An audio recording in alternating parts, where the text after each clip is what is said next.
Anak gadis kini ko sok-sok jual mahal tak caliak gay. Memilih-milih lo gay laki-laki nak suka. Tak apa lo kalau alasannya. Nanti dulu bang, ku pikirkan. Jangan buru-buru. Ku ciang air kau kemarin tagang sekau selama kau.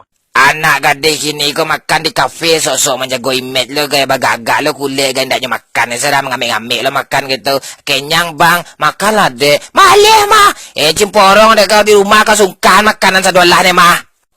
Masa muda tu dulu para siang tu lah jago mah. Kau menyambar ke masa air kan. Nak kini mah ada bantu itu. Jangan lalu pacik apa.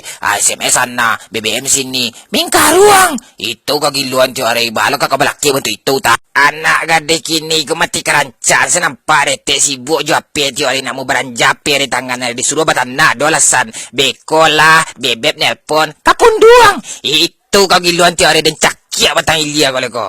Anak gadis kini gue sebenarnya banu ingat ente caliak dirayu dia laki-laki isteknya lah. Model uliak lado tu mama tiang latiang. Ayolah bang, kesinilah bang, cintai aku. Ulah kawe kau lah bosannya bekonya tinggalnya kau tu mah.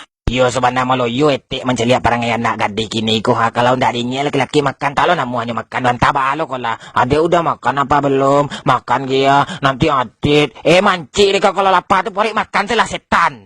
Yo sebenarnya maraman etek menceliak perangai anak gadis kini. Kau sosok mencari perhatian laki-laki lo guys. Iko ditagah, itu disuruh. Jangan merokok bang, nanti atit. Tidur cepat ya.